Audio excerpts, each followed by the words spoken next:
privileged and honored to have our beloved Swamiji, Swami Ishwarananda from Chinmaya Mission West. He is going to be talking today on a very important topic on Japam. In chapter 9 in Bhagavad Gita, Lord Krishna says, I am mantra. So, when a mantra is chanted and the power of the Lord is invoked, then that mantra gains potency to such an extent that it can take sadhaka towards the feet of the Lord or even merge with the Lord. So this topic is of paramount importance to us, and there's no one better than Swamiji to give us instructions on this topic. Swamiji, of course, has been associated with Lancaster even before the inception of the temple. He has been coming almost on a regular basis for the last 25 plus years, and he has been the beacon of light for us, instilling the foundation of spirituality to the Chinmaya Mission members, and many of us here are life members of Chinmaya Mission. And personally, I owe my knowledge of spirituality solely to Swamiji's talks and teaching on Gita and on Upanishads. We have been on many trips on pilgrimages to India and other parts of the world, and on each occasion I have picked up one or two points that I still practice, and it has been the biggest. It brings a transformation. Having said this, this is a very important topic that we are going to listen, and the format will be 1 hour of talk followed by question and answers, and maybe Swamiji can take us along for about 15 to 20 minutes on meditation on mantra chanting. Thank you, Swamiji.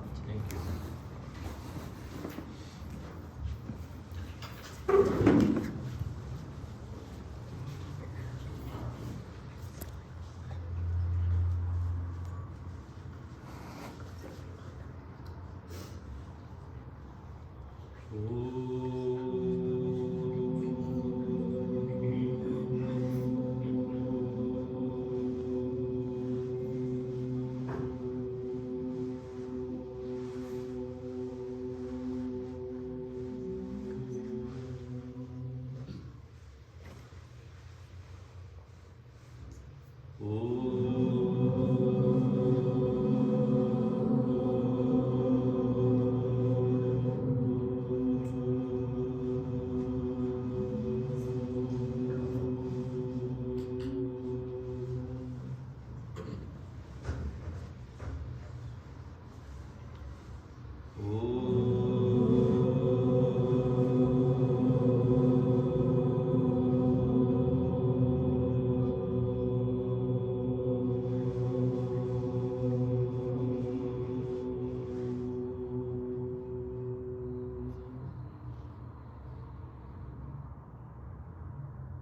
Om Sahana Bhavatu Sahana Bhunaktu Sahaviryam Karavavahai Tegasvinavaditamastu Ma Vidvishavahai. Om Shanti Shanti Shanti. Samasta Kalyani Niratam Karunamayam Namami Chinmayam Devam Sadgurum Brahma Vidvaram.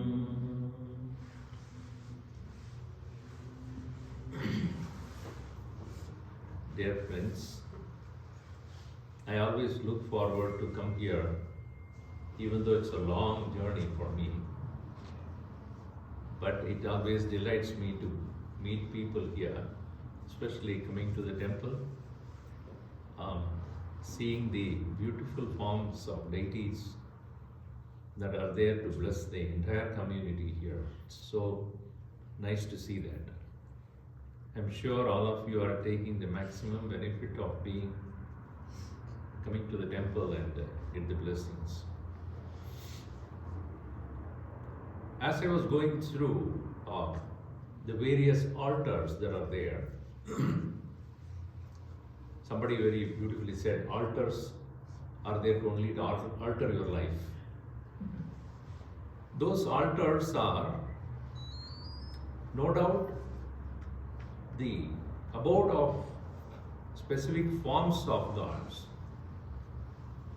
As you go through, you will see first it starts with Ganesha, then you have Bhagavan Shiva, then you have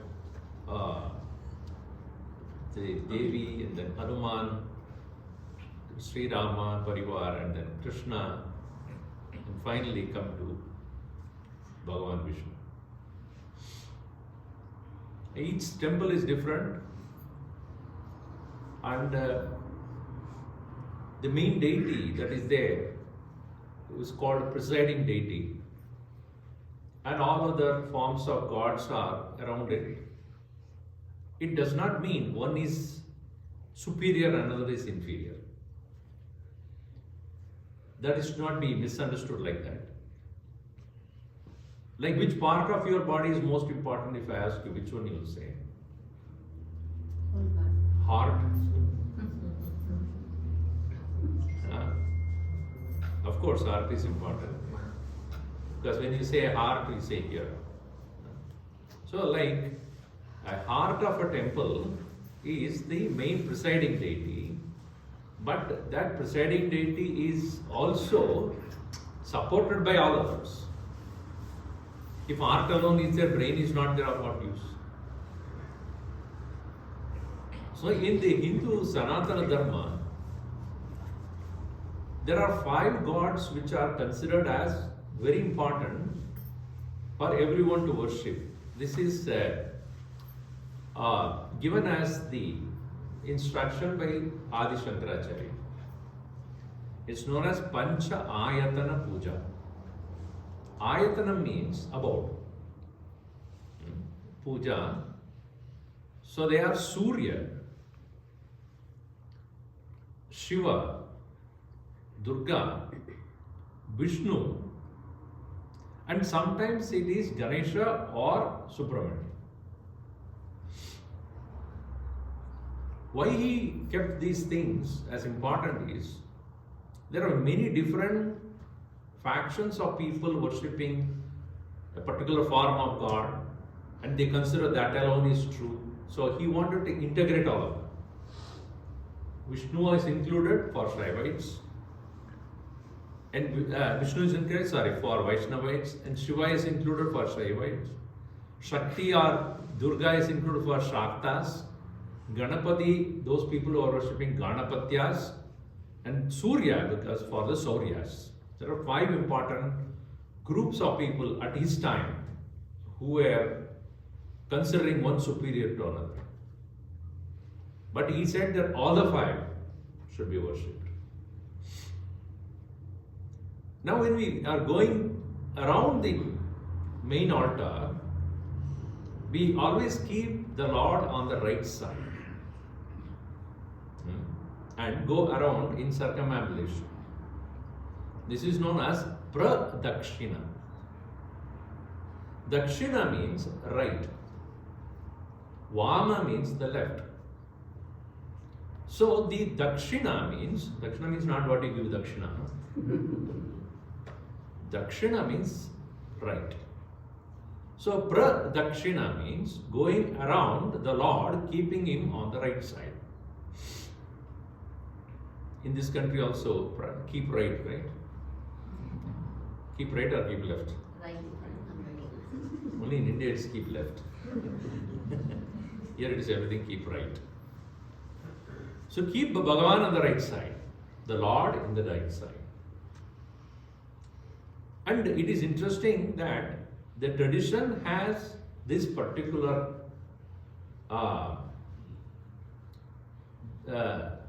what do you call it as custom. And it is interesting also that all planets are going around the sun in the same direction. Have you noticed? None of them are going the opposite. Think about it. One of them going the opposite direction. It is like you are driving in a car and then opposite somebody is coming. It will definitely will clash. So the entire creation is doing production of Lord Sun. So Sun being the very source of all energy, light, etc.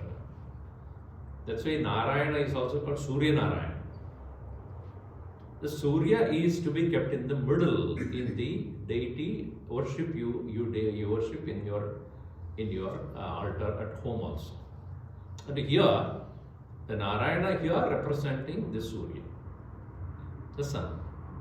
And in every temple, whichever be the deity, he must be facing east. Usually in traditional temples, the main deity should be facing east, which means he is the sun. He is reflecting the sun. And the sun being the center of the universe, everything goes around. So whichever be the deity that you have it in the main part of the temple, he must be facing or she must be facing the sun. So this tradition also includes that when we are doing the pradakshina of the main deity, while we are also entering into different altars, the mind should be tuned to the Lord. And tuning the mind to the Lord is called mantra. In India, one of our members, Chinmaya Mission members, he started a management training institute. It's called Mantra. Management training. The very word mantra means, man means mind, tra is to cross, trayate, traverse, transport, travel. In Sanskrit the word tra, in Indo-European language become travel, transport, transcend, to cross over. So mantra is essentially make our mind cross beyond its limits to reach the Lord. As you probably know, the story of Ramayana, where Sri Rama had reached the ocean, beyond is the Lanka, it's not Sri Lanka, Lanka, the land of Ravan, and he had to reach there. And who was helping him? Not any human being, only monkeys. Right? Those monkeys, in Hindi, monkey means monkey. So all are mans. So Sri Rama had to take the help of all the monkeys. And so he actually requested the ocean god to give him way so that he can pass through and reach the other point, or help the monkeys to build the bridge. But then the ocean god was not responding to him at all. So Lord Rama sat down to meditate and do tapas, to invoke the god of the ocean or the king of the ocean known as Sagara. Or since the Sagara is an ocean, the king of the ocean is known as Varuna, Varuna Devata. He went on meditating or doing tapas for a long time. No, he won't appear. At that time, Lakshmana was there and he said to Rama, you have been waiting patiently for a long time. there is no sign of this person coming, take up your bow and arrow and then he will come. No, I will not do that. I won't be violent for these reasons. You have to. You are a Kshatriya. Show your prowess. Immediately he got up and he took the bow and arrow and aimed at the ocean and said, I will dry up the entire ocean. Immediately Varuna appeared. Sorry, I was away. Very busy. What do you want? So he said, I want you to give me way such that I can cross the ocean and reach the other side. He said, that is not possible because this ocean is so deep. It is impossible to give you the way. But I can do one thing. What? Let the monkeys throw these stones on the ocean and I will make sure it floats. And in that floating stones, you can build a bridge and go across. I'll make sure that these floating rocks do not move. That much I can do. Fine. That will do. So thereafter he instructed all the monkeys to throw the stones. And because they all were so devoted to Sri Rama, they threw the stones chanting the name of Ram. And every stone that was thrown into the ocean, chanting the name of Ram, chanting the mantra of Ram, started to float on this sea. And then they built the bridge. And you probably know that the NASA has taken a picture of that. Even now, there is a trail of that very bridge between India and Lanka. Even now, it is seen there. So, it is a historical fact. It is interesting, there was a side story about it. When Sri Rama was watching all the monkeys chanting the name of Ram and throwing the stone started to float, he was very amused, saying that how that is this stone supposed to be sinking, floating, and they are chanting the name of Rama and doing it. Let me also try. If the monkeys can do it, I also can do that. So he took a stone and threw onto the ocean. It just went down. Completely went down. And he said, how is that monkeys are throwing? It is floating, but when I throw it doesn't. So he looked around, hope nobody watched. But lo and behold, Hanumanji was watching. Hanumanji, he said, he laughed and said, I know what you're trying. You threw the stone, it did not float. But while the monkeys did it, everything was happening. You know why? Sri Rama asked why? Because your name is powerful than you.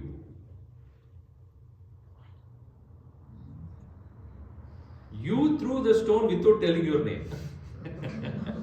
Whereas the monkeys threw the same stone chanting your name. That means the power of mantra is that.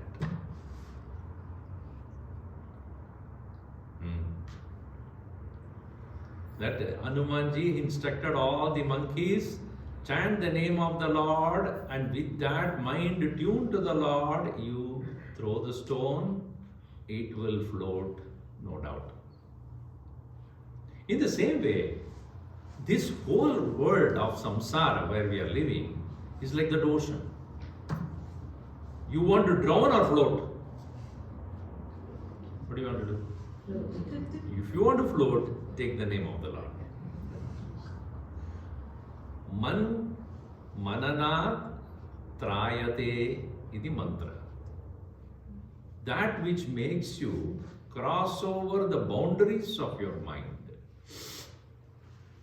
That is the reason why in all traditions, almost all traditions have got this tradition of chanting the name of the Lord repeatedly, known as Japam. Mantra Avartanam. Avartanam means repetition. Repeating the name of the Lord is considered as a practice to keep the mind quiet and to keep the mind transcend its usual nature of thoughts and emotions and agitations and disturbances, bringing old memories, regretting, worrying. All this can be overcome by regular practice of chanting the name of the Lord. So in the Christian tradition there is a Hail Mary. In Buddhism they have got Manipadmehum. And in Islam they have La ilaha illallah, so many other things. And in India, plenty of them. So many different names are there. As per the temperament of the person, so will be the deity of worship. And every deity has got a particular mantra to chant. And even if you do not have any particular God in mind, then chant the name of or chant the mantra related to Lord's Son, Gayatri mantra. Now, one important thing about mantra is that it needs to be given to you by a person who has gained the siddhi of chanting the mantra and gaining certain amount of purity of mind. Even though you can pick up any name and start, but the effectiveness will not be there unless it is initiated. So once there was a king. This is related by Sri Ramana Maharshi himself in his talks. Once the king was there, and then he had an important meeting to hold, and he asked his main prime minister to come for the meeting. And the minister sent a word to him saying that I will come an hour later, not at the time when you have asked, because I have an important thing to do. So when the king came to know from the soldiers or from the messengers that the minister said, there is an important thing for me to do, I'll come an hour later, he got a little disturbed. What other important thing that you have got other than coming to the council, where you are the prime minister and you have to come according to the need of the king? So he was quite upset. He said, let me go to his house. So he took his chariot and reached the house of the prime minister. The minister was inside. So his wife welcomed him. And then, where is he? Oh, he is inside. What is he doing? He is praying to God. So he went and sat down for a while, and after an hour, when the prime minister came and he said, sir, I said I would come 1 hour later. So anything very urgent, sir, you came yourself. Let that urgency be there. I want to know what you are doing. He said, I was praying. What were you praying? I was chanting my regular Gayatri mantra. I do 108 times every day. And since suddenly you said, come, I could not break that. I had to complete and then only come. So that mantra chanting is more important to you in your life than me? He said, unfortunately, yes. He said, if that is so, I know you are very smart. Is your smartness coming out of that chanting of the mantra? If you think I am smart, yes. Then tell me, what is that mantra? I want to chant. Sir, it would not work. How? It will work for you, it will not work for me? No, it won't work for you. How dare you say this? That it won't work for me. If it worked for you, why not it work for me also? Unfortunately, sir, it won't work. I was, you are arrogant that you won't give me and you have a secret about it. Told the soldiers. What do we do with him? What do we do with him? Because he was so upset there. So the minister said, "Sir, can I do one thing?" "Yes." "Let us say I assume the role of you as the king today for just an hour. And after that I'll tell you why the mantra doesn't work." "So you want to be a king for an hour?" "Yes." "Not even an hour, for 5 minutes, 10 minutes, it will do." "Okay, be the king. You are the king now." "Are you sure?" He said, "Yes, you are the king." "All right." So he came out of that particular chair where the king was sitting. He got out, and then minister went and sat there. He looked at the soldiers. "Arrest the king." "Arrest this, not the king. Arrest him. I am the king. Arrest him." They would not move. I am telling you, now he has you in front of you only, he made me the king. Now I am the king. Arrest him. He is now ordinary citizen. Arrest. They would not move. By the time the king got so upset. Just because 5 minutes I gave you the seat of a king, you would do this. He looked at us, "Arrest him." So they went and tried to arrest him. The minister said, "Stop." Now you see, even you made me a king for 5 minutes. Did the soldiers obey me? Do they? Because I am not qualified to be a king. I am not a king. I don't have a qualification as king, even though you make me a king for even 5 minutes or 1 hour, whatever. I don't have the qualification. So I cannot, these soldiers would not obey to me, right? Yes. Now you understand. For mantra also, there is a need for qualification. Just because you know the words, it doesn't work. It needs to have the purity of mind, devotion to God, and absolute concentration. Then it will work. Now the sunlight is there coming in, right? Now, is this carpet burning because of the sunlight? No. Can it burn? If I put a convex lens, bring a convex lens, I will make it burn now. Sunlight is the same, but it will not burn the carpet. Why? Because it is spread out. When I put a convex lens here, right here, and within a short time, that very same sunlight, it will start burning this carpet. Right? It has the power. It doesn't work unless that concentration is there.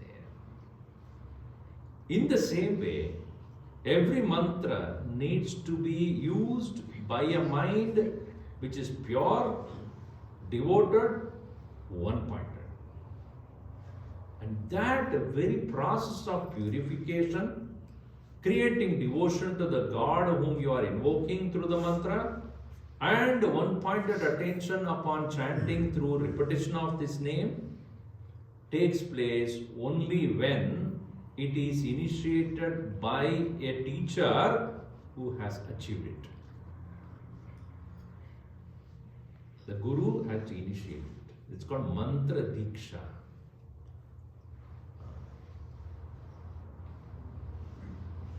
So this is a tradition we have in India about mantra. It has to be properly instructed by a teacher, when to do it, how to do it, how often it has to be done, how exclusively sitting in one particular spot where the mind can remain undisturbed, and for a given period of time, preparing the mind to not to move here and there and stay one-pointed on that. When it is practiced for a long period of time, even once you utter, it will have a greater power. Now, the repetition is what makes it sharper and sharper. It is like you take a knife, by itself it is not sharp. When you keep rubbing it again and again and again and again against a rough surface, it starts to become, very, very pointed, sharp, and it can cut. Is it not? In the same way, mantra becomes powerful by repetition, and maximum number of repetition you do, maximum power it gets. And it has to be done consistently. Some people say to me that, Swamiji, while cooking I keep doing this. Then I would say, you are neither cooking nor chanting.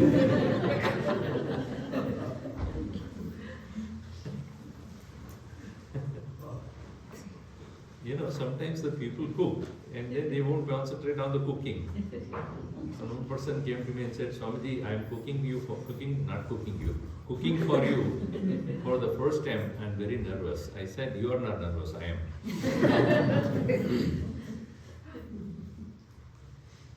So any abhyas or any practice becomes perfect only when you do it repeatedly with attention. So mantra, when you are given by a guru or a teacher or on your own when you take it up, you can also take it up upon yourself. If you are having a particular deity in your mind, go to the altar of the deity and directly seek the blessings of the deity in your mind. If you have not found a teacher to initiate you, the God himself will initiate you. But for that, you need to keep your mind focused upon the Lord, go there and then take the mantra and give a promise to that Lord that I will do it regularly. Not that whenever I feel like, whenever I get time. Our Gurudev Swami Chinmaya Mission used to say, if you are practicing either meditation or japa or repetition of mantra, it has to be done at the same time, at the same place, with the same number of times. As much as possible, maintain the same place. In your own home also, you can have a small area or altar or a room where you exclusively keep it for this purpose. Now, you will say, Swamiji, we don't have much space at home. You have space for a Samsung, which is huge, sitting there in your wall, in your home, what you call your living room, or in a bedroom. You don't have a small spot for Bhagavan? Okay, let me ask you. When you are cooking, you cook anywhere else in the house? No. Nowadays the living room, kitchen, everything has become one single spread only. But when there is kitchen, kusini array, right? What is it called? Kusini. Sri Lanka kitchen. So you have a place where it is. Bathroom is a place, restroom is a place, bedroom is another place. So bedroom you don't do the kitchen cooking, and cooking you do not do something else. So every place has got a particular purpose. So too, for the mind to remain in one particular condition so that it can concentrate upon the Lord, for which an external atmosphere to be created also. And that place should be meant only for that. It can be a corner of your own living room or a separate room itself, but nothing else should go on there. So that when you enter that area, your mind gets tuned. It is important that that place should be maintained for that purpose, so that when you enter that puja room or whatever, it is not to be used for any other purpose. This is number one. Second, the clothes that you wear should be meant only for that purpose. So you may have to keep a separate set of clothes which you wear. It should be clean and well kept. That should be meant only for the purpose of chanting mantras. And the asan or the place is seat where you sit in front of God must be prepared, and then that should be meant only for that. Why this is important is mind is a product of habits. You know that. When you are going for a tennis game, you wear the tennis dress, right? Meaning shorts and then wearing something like this and then. Why do you all do all these things? Because the moment you wear, you get into that mood. If you are going for a wedding, obviously you don't wear a jeans and a t-shirt to go there. You wear a sari or wear some nice dress. Why? Because you have to create that atmosphere for yourself. So too, when you are in front of God, exclusively maintaining your thoughts about that Lord, you have to have the clothes properly worn, and it is meant for that purpose. Even you are doing yoga, will you do it with the jeans? And the body has to be flexible. You have to wear a looser clothes. So the mind has to get tuned to that atmosphere.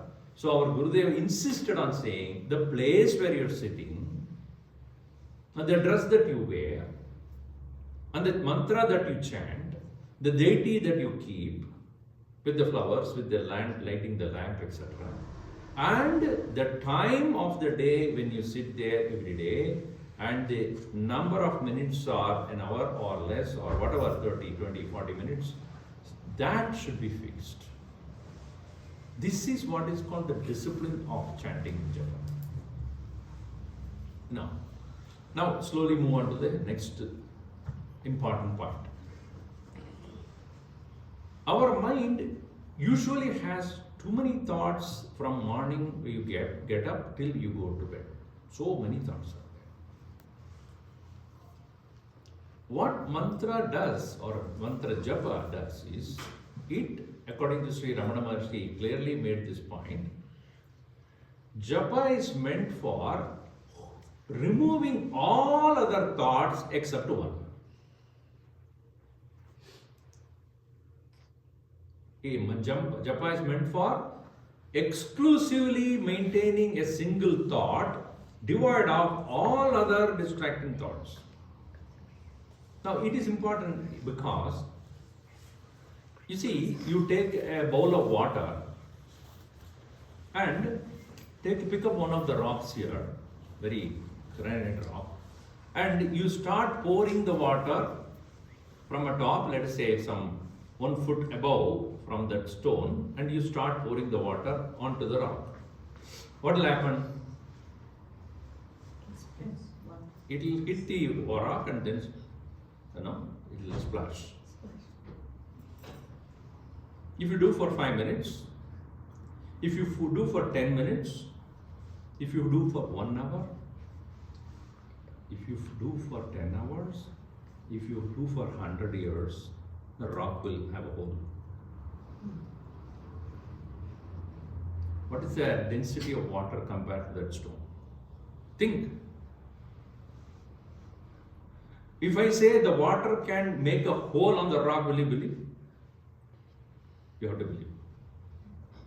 Why? Continuous pouring of that water, if the one single point into the rock, it will break the rock. Even though the density of water is so thin.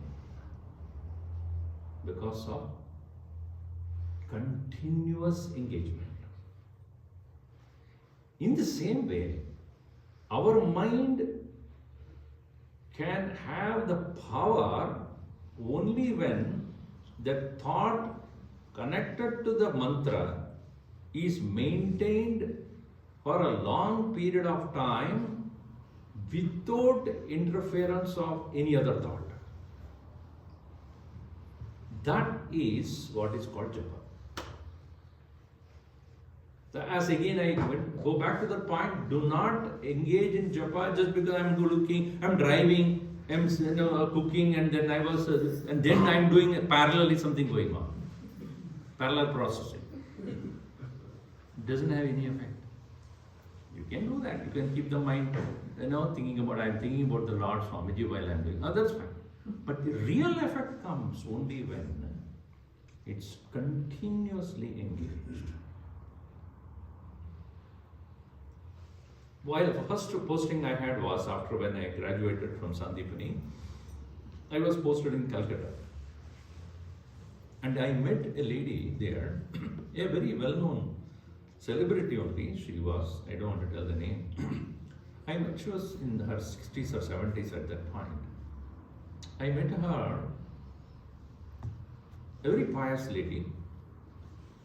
She had done at least 25 lakh times of Gayatri Mantra at that time.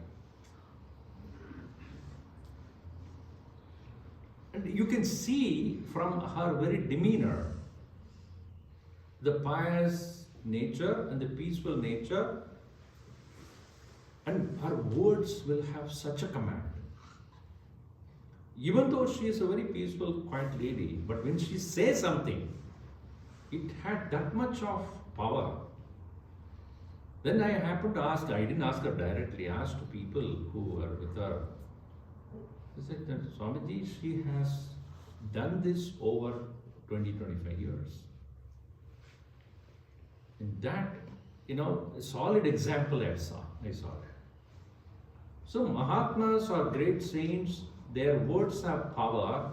It is because they have already invoked the power through mantras.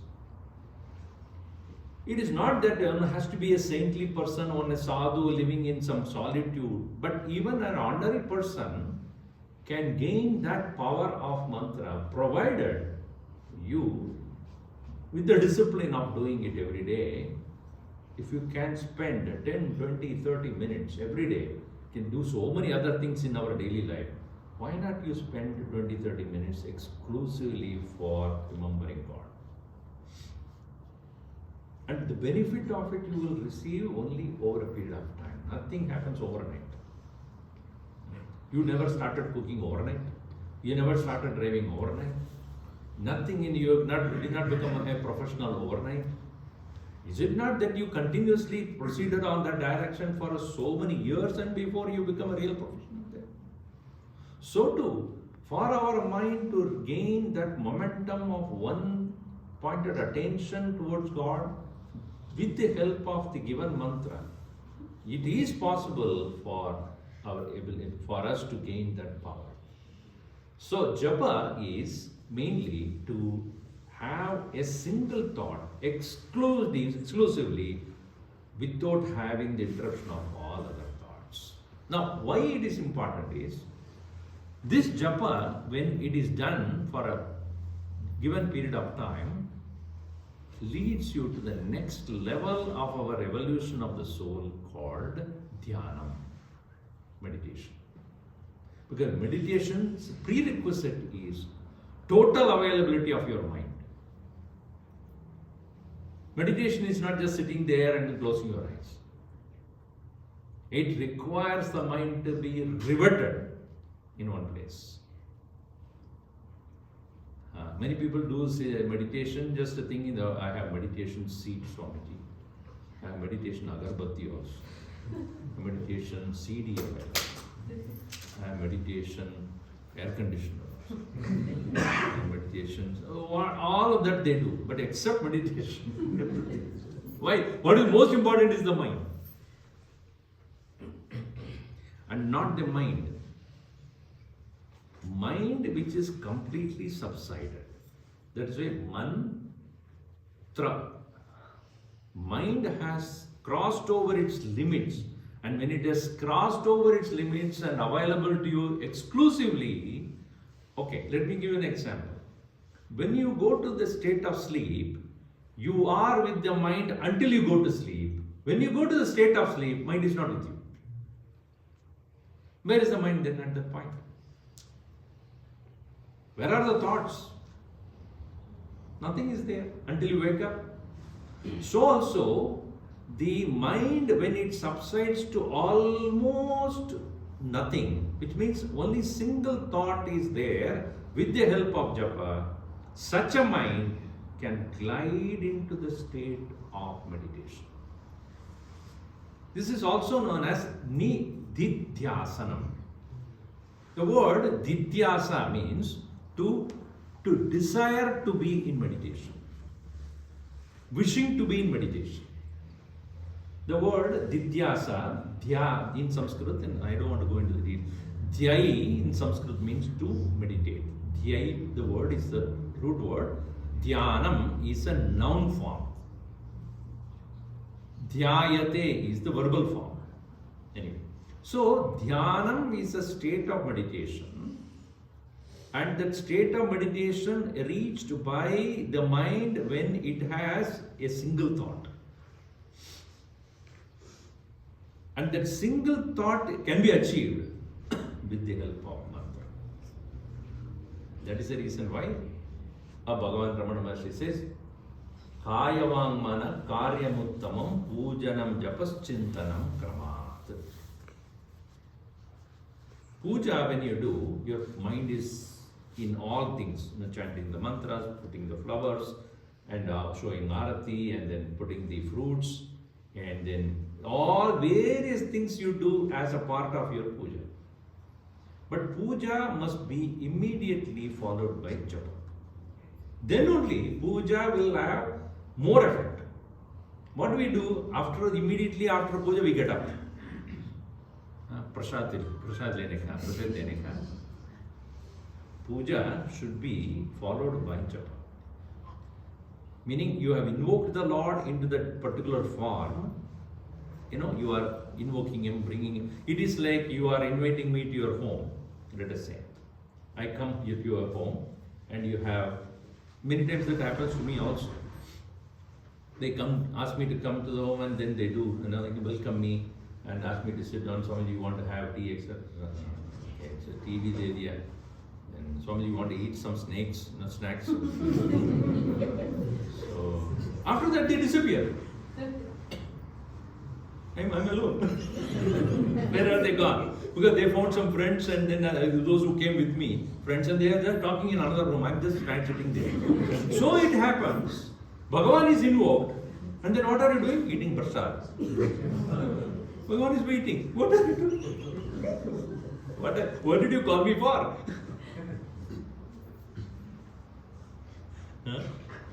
So having called the Lord into that form, then after completing the puja, then what we should do? We should bring Him in. Bringing Him into your mind. Focus on His presence. Bring Him from external form into your mind. Japa. You have to chant the name of the Lord, sitting, having made your mind quiet through the practice of puja, upasana, and having brought the Lord to that particular form, and having given all the upacharas there, or various things that you offer, after that He is pleased, He is sitting there. Now, O Lord, come to my mind. I have to invoke you inside me. So the mantra chanting of the particular form of the Lord, you are inviting Him to get into your heart and place Him there. Then after that only you replace them there. If you are, doing puja, it has to be immediately followed by japa. And if one has become adept on the mantra japa also, then in the same place one has to get into dhyana, meditation. So puja, japa, dhyanam. This is the order in which one has to do. So next time when you are either you are doing puja or in the altar where the puja is done, at the end of the puja, maintain at least 5 to 10 minutes of chanting the name of the Lord, japa in your mind. And if you are able to maintain that one-pointed attention upon the Lord, there the end part of that japa is dhyana, where the mind subsides into the thought of the Lord and doesn't come out. And this practice is very, very powerful. Why? Because we as traveling souls happen to be in this body. All of us are various souls traveling for a long time. You are a mother or you are a sister, you are a brother or a husband or a parent, whatever it is, only at this particular situation. But as a soul, you are a long traveling for a long time. You are in a long journey. In this physical body, you happen to be so and so, with its own particular name, particular relationship, particular wife or children or husband and mother and father and brother and whatever it is. But this soul remains locked up into your mind. And it will only think about, worried about, concerned about whatever is immediately happening, right? Oh, I have to go here, I have to cook there, I have to go for a party for the evening, I hope Swami will finish in time. All that is happening within that scope of that mind only. Mind only is all the thoughts and emotions, feelings, memories. It is just making you caught up in that only. Only when you are in the altar of the Lord, you come out of the grip of the mind. That's why it says mantra. You come out of the mind. And recognize that you are a soul. You are a traveling soul trying to reach the Bhagavan's feet, Lord's feet. That is the final end. And when we are busy with all other things, we will have no occasion to get into that. After all, only when you leave the body, not you now, but when you leave the body, we realize, where am I now? You're jumping to another body, jumping to another mind, jumping to another relationship, jumping to another world of samsara. That is why when the child is born, it cries, oh my God, again? How long is this journey going to be? See, it's like you are going from here to, let us say, India or somewhere. So you have one flight from here to, let us say, you are going through, so you are going through Hong Kong, let us say. So Cathay Pacific flight you got and you going to Hong Kong. Then there's a layover there, right? So 2-3 hours. You do the shopping also there. Then you take another flight to go to India. And let us say from there, let's say Bombay you landed, but you have to go to some other small, one more layover there, right? Then you go to your city, whatever. Now you understand that traveling journey means there are a lot of going to one place and stopping, then going to another place, stopping there, and then going to the... You realize this only when you get a train also. Train goes to one particular station. In the past, when you used to have passenger train, it goes from point A to point B. Stop, 1 hour.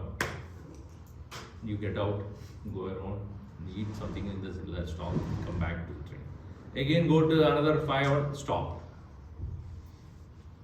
Now in the same way, the soul keeps traveling from one body to another body, another body to another body.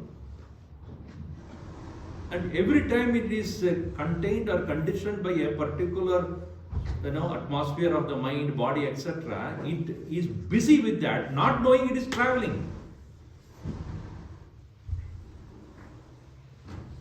Only when you realize that you are traveling towards a destination which you need to reach as quickly as possible, you don't get stuck here.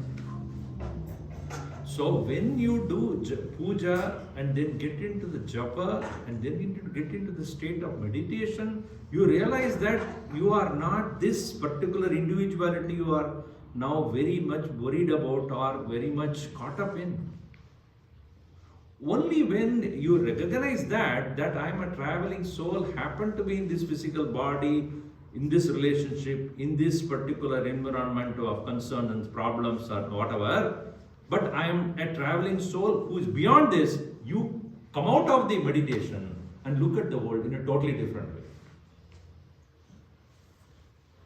Your immediate problems are circumstantial, not forever. It is not something which is going to be forever, because it is like when you wake up from the dream, you don't look for the dream wife anymore. Do you? I fought with her. I woke up. Where is she? How dare she can fight with me? She's gone. No more there. Tomorrow I'll go back and fight with her again. But tomorrow will be different.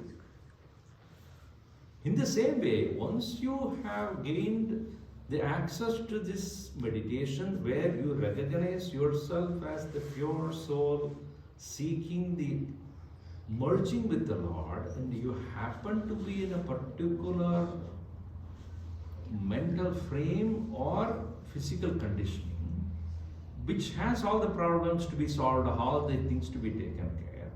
Once you realize that this is only situational, temporary, transient, you become more flexible,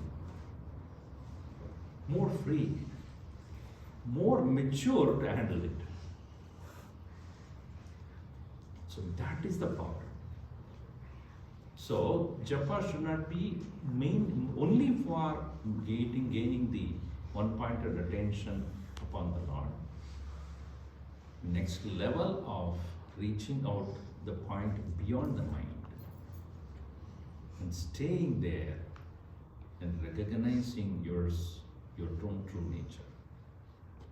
But when it is maintained for a longer period of time, it is called samadhi. Samadhi means where a person has reached the point of oneness with the Lord, and thereafter he can choose to come out and choose not to come out also. It is like a river having reached the ocean, has no need to come out of it. It has reached its destination. And such people are very, very rare. And those who are traveling towards that state of samadhi are those people who are already enjoying the bliss of that oneness with the Lord. And that is the reason why people go to Kumbh Mela. You know, the Kumbh Mela and such places are where hundreds and thousands of such great Mahatmas who are exclusively engaged in that process will be seen. You may think that this is the only human population that we have. Only when you go to places like Mahakumbh, you say, thousands and thousands of them never seen in the world before, coming out of the Himalayan caves, coming out of their solitudes, coming out of their tapas. You can see them coming out. That's the reason why when people go, not to just take a dip in the ocean, the water, that is the secondary. But to see these people is itself such a great opportunity. Of course, not all of us can go because it's such an amount of crowd would be there. See, the water is water. Right? Even if you other time also you go, the same water will be there. But what is most important is to see, have the darshan of these great souls who have given up everything only to exclusively work on their final journey. And you can see them in hundreds and thousands. They don't care about anybody else because they don't live in the world where you and I are living, and we are concerned about, who is the next person to be fired tomorrow. They are not bothered about that. They are in a different world altogether. They are not at all involved in this. They are not at all in this transactional world. It's very rare to see such people. Anyway, so this is the important thing that I wanted to share with you. So, again, coming back to the final summary of it, mantra is transcending the mind, and japa is a repetition of those mantras, mainly to attain unpointed attention, which is necessary for the next step or next leap towards meditation, in which you recognize yourself as a traveling soul, independent of all the roles that you are playing in this world. And recognizing the soul and its final destination is the feet of the Lord, you start looking at the world where everybody lives and we also transact from a different perspective, and rise above the daily worries and daily problems of life. From a highest standpoint, all these are temporary, situational, and they cannot pull you down and make you an ordinary individual, suffering individual. So japa is to be given to you either by a person who has already mastered it and he or she can initiate you into that, or you can go to the altar of the Lord, seek the blessings of the Lord with an intent to continue to practice. And the practice involves exclusive place, time, duration, and even the attire, those clothes that you wear, because the mind requires those external help to make it as a discipline. And thus, japa has a very important role to play in most of the religious traditions. And in the Hindu tradition, keeping, the main deities of Surya, Shakti, Shiva, Vishnu, Ganesha, or Subramanya. So these various deities are considered as the powerful ones, who can, direct your mind towards the higher. Any questions you have? I think it must be 11:10, 11:09. My mind has tuned to the watch somehow or the other. Yes. So you mentioned like going to Mahakumbh and meeting all the sadhus who are doing the meditation. So what kind of experience is that meeting them? You will realize that compared to them, your living is so limited to your immediate problems and conflicts. And you can come out of it. There is definitely a way out of it. And those people who are showing, yes, it is possible to come out. Because we often don't meet people. When you meet people of the world, they talk about various worldly problems only, right? About share market, about problems, and about economy, about inflation, or about politics, about this. So, where is the occasion where we come out of this circle of thinking, this gamut of thinking, to a different dimension?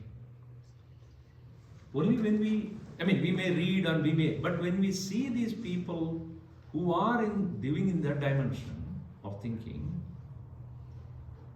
then you get reassured, yes, it is possible that one can come out of this also. We all want to come out of it, but we cannot do it that easily. So like from cognitive to really believing? From? Cognitive to believe, from cognition, just from believing up here, to actually believing. Yeah, you start to feel that it is possible.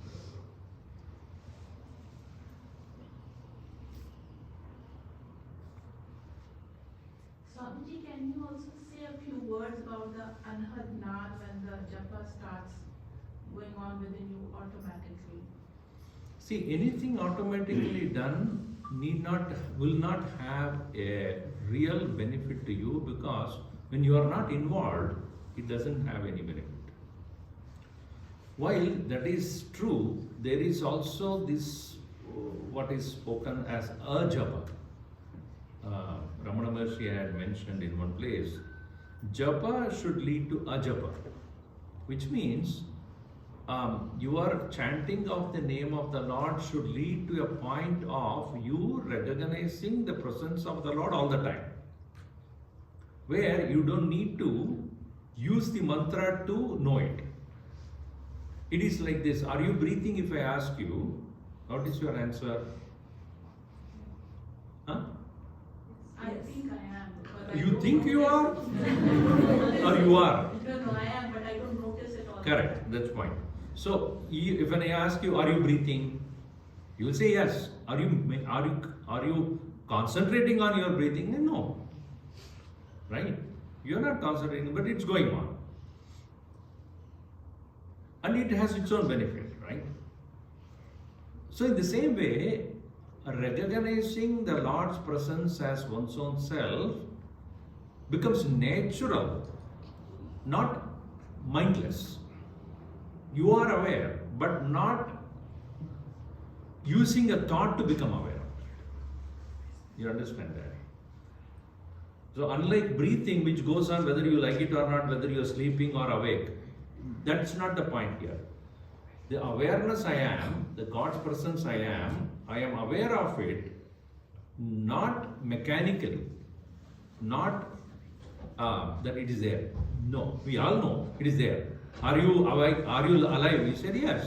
Are you paying attention to that? No, it is there.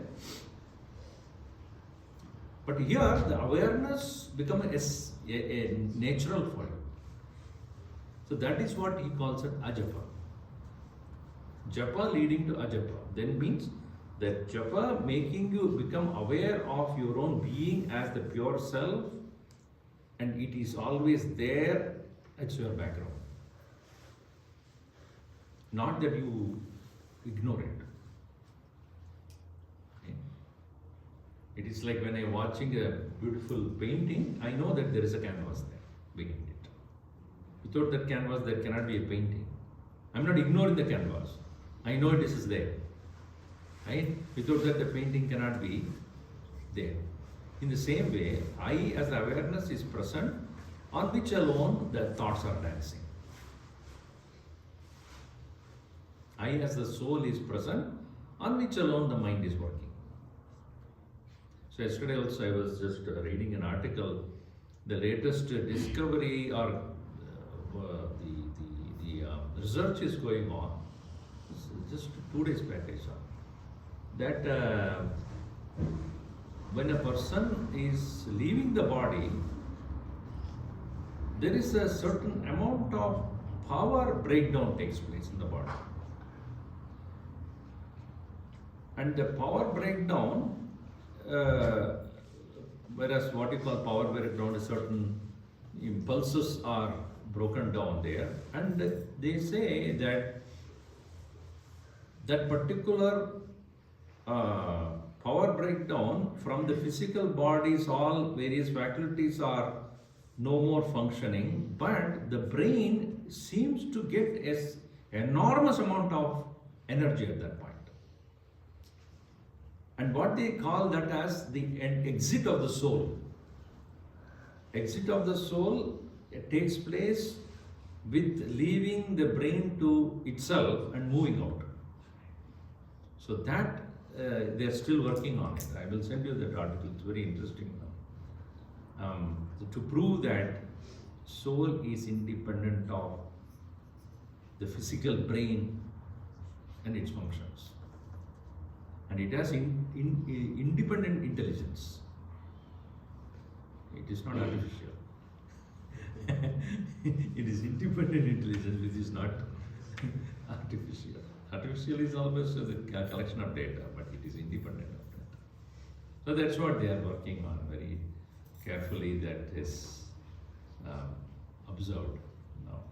Because they want to find out, is consciousness is merely conditioned by the physical matter or more than that. Anyway, so awareness of the consciousness I am is always in the background, and I am fully aware of that. That ajapa. So what you are talking about is mechanical, there's something going on, whether I pay attention or not, like breathing. That and this are not same.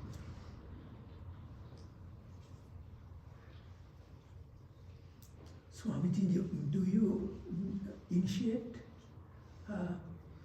I was initiated, but I don't initiate. I did for some time back. See, one thing what happens is when the person whom you initiate is not sincere, you don't feel interested to do that. See, if I am saying, giving it to someone, do this mantra, and that person after some time comes in, no, I forgot and I am not doing it. So you feel like, why unnecessarily give to a person who's not really qualified for this? So it takes some time for us to find out whether that person really interested and qualified to do this, which is very rare. Not many people take it. Swamiji, you said one can self-initiate mantra themselves, right? That also requires so much of promise and discipline. If you are given a promise to God, please maintain it. And even for human beings, okay, but to Him you have to build a promise. Promise means no compromise. The word is only same. When you put calm, it becomes compromise. And if you do promise, don't compromise. Yes. If you think about the Kumbh Mela, it happens once in 144 years. This particular way of doing it, yes. Every 12 years. So far about 500 million people visited. And I see only 35 people died from the stampede. If you fly from here to Mumbai, one fellow coughing, 300 people, at least 10 of them will become sick. Here, 400 million people take a dip in the Mahasangama. I haven't seen anybody dying of a infection or COVID or pneumonia, anything. Is it the effect of that Triveni Sangam or the people and the sadhus and the priests coming and giving the power to the people? How do you explain? Yeah, there is something which is. See, the problem is the media won't look at it that way, no? Because unfortunately, the faith in such things are waning away in the minds of the people. Such a phenomenal happening. Is there one single American TV have ever reported it? I don't know. I don't know. Even if they have done maybe one line, they might have put. Because they don't like particular, whatever religion or whatever it is. Let it be so. But this is an extraordinary phenomenon. It doesn't happen in our lifetime again. In another 2-3 generations, it won't happen. And another 44 years later, such a large 500 million, as you said, it's almost the population of all of the United States, all of North America, I would say, in one place. To organize that thing, you have to think of bringing that many people into one place. It is impossible. Impossible, because think of it, the whole country is in one place. Whole country of United States, not even India. No, not India, of course, it's a different population. But bringing them into one place, and as you said, I was just saying, on the same day when these 36 people happened to die, in the mid-air collision, right? 67 people, and one light is coming, and this other one which is going up, as though gravitated towards that and going and eating it. As though being, directed to go there and eat it. So I said the same day it happened. So I said that compare the statistics. As you said, 500 million people, 36. This is unbelievable. But anyway, as you said rightly, the power that manifests there due to those sadhus who are coming from their own solitude and coming with a devotion to take a dip in the Prayag is something which I do not think easily can be understood. Easily it cannot be comprehended. And those people who went and came back, they said, even though the water is obviously so many people, but when you take a dip and come out, you feel so different. So much of holiness associated with that. You don't think about the dirt, ever think about so many people got into it and came out and etc. But you don't feel like it. It's not like a drainage or something. It is a running water constantly moving.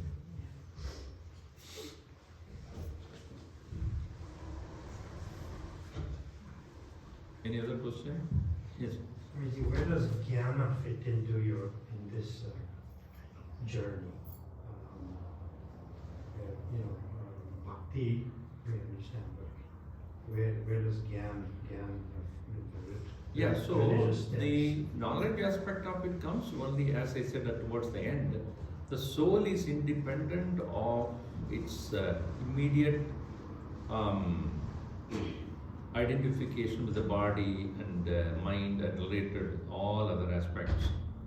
only through the knowledge one realizes that yes, this one which I am, which is not the mind, is something which is traveling towards its final destination. That knowledge is important. Otherwise, japa will not go into the state of dhyana. Japa will stop there. And one may find mind concentrated and powerful, but there it ends. It is like, Ravana, Kumbhakarna and Vibhishan, all the three were doing tapas. According to their knowledge, so will be the next step. While Kumbhakarna's knowledge was so low, that what he wanted is 6 months of eating and 6 months of sleeping. That's where he ended. In the case of Ravan, even though he got the power of the mantra which he was chanting, what was his intent? Let me become powerful and rule over everybody. Whereas Vibhishan, even as he was also doing the same amount of tapas, but when he came to a point of recognizing the power of mantra, what he wanted was, let me merge with God. Right? Let me have the knowledge of how to reach God. So each one of them, according to their knowledge base, proceeded to the next step. A person may stop there also. In Japan, concentration of the mind becomes very powerful, no doubt. But then, what is next? It decided by the mind, knowledge that he has. Swamiji, did you go to Kumbh Mela? No, I didn't. I just came back from India, so I didn't have the time to go again.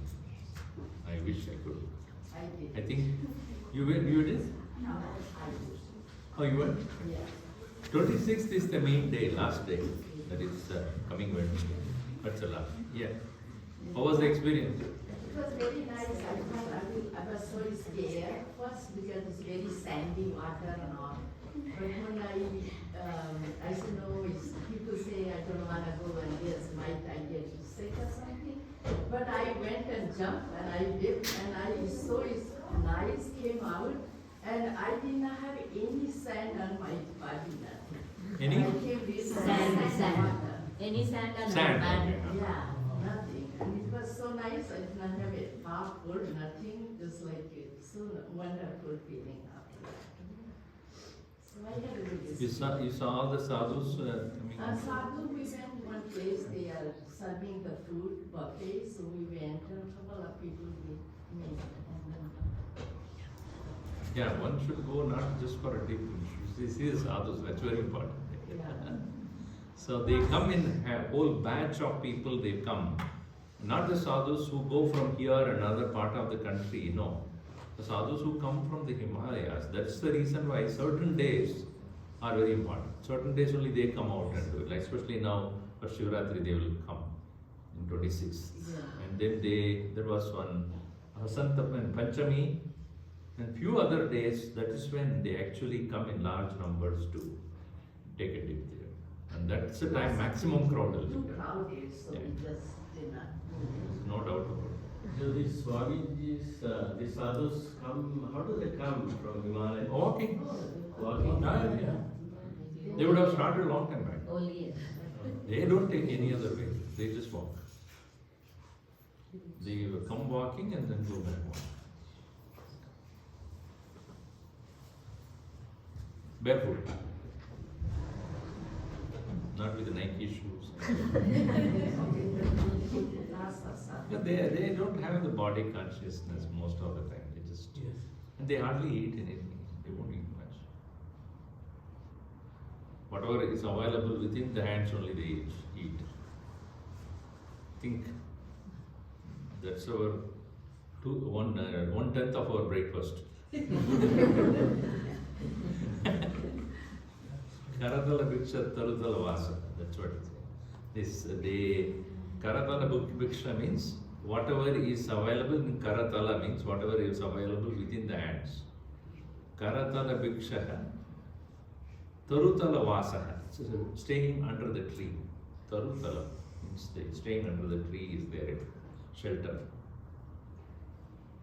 I mean, it's unimaginable for people who live in so much of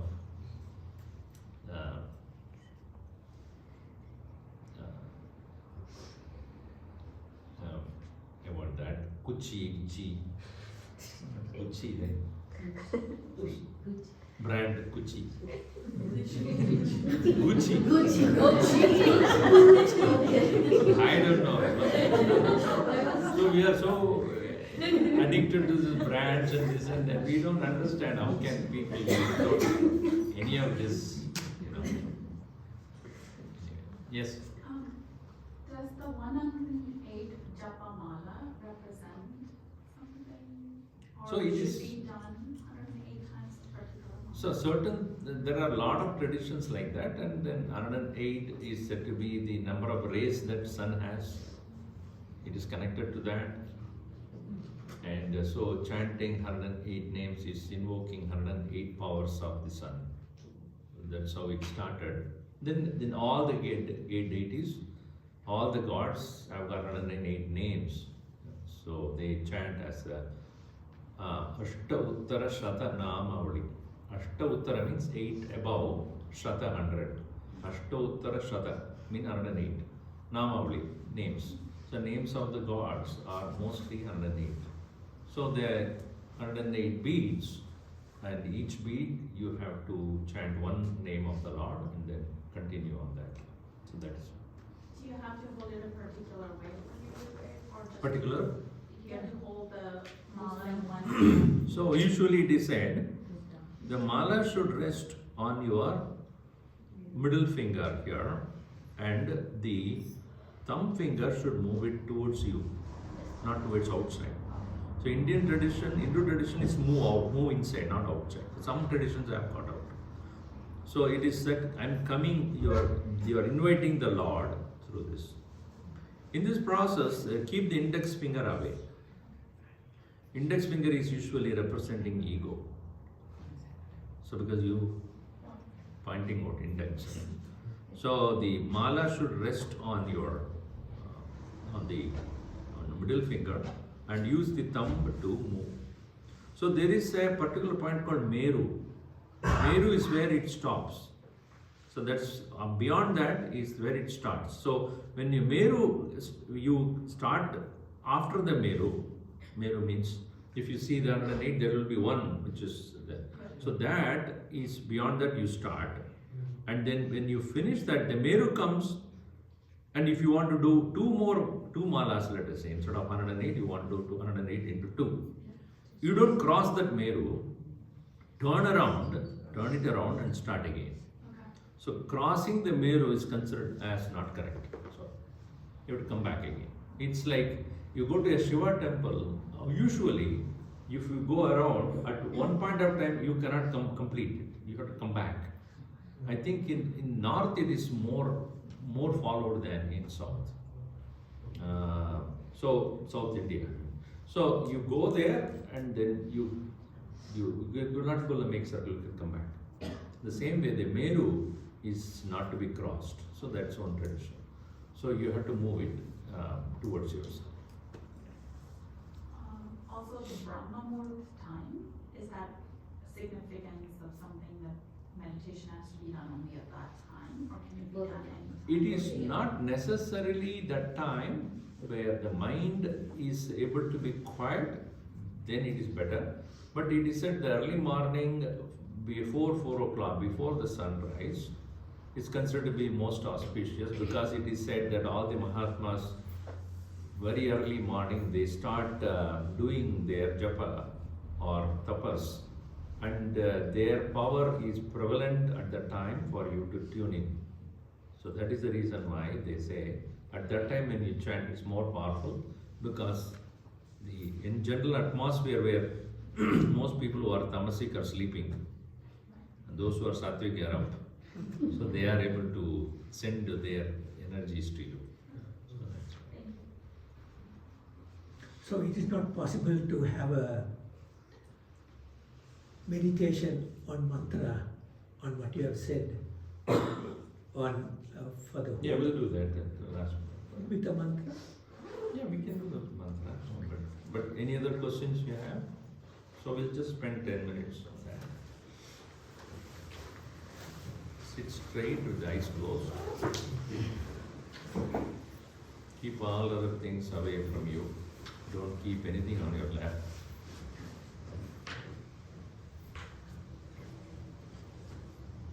Close your eyes.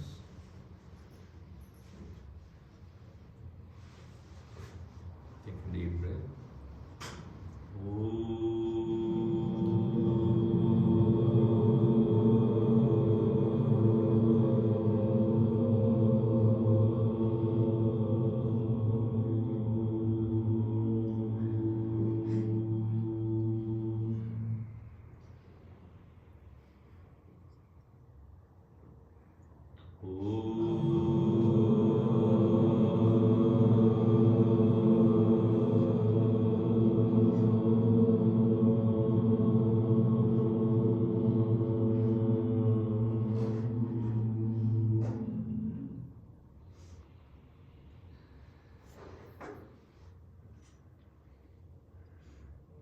Chant along with me and maintain silence after the chanting.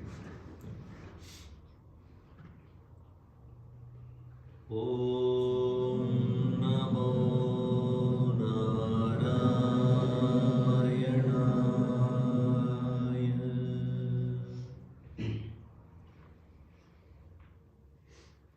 Take a deep breath.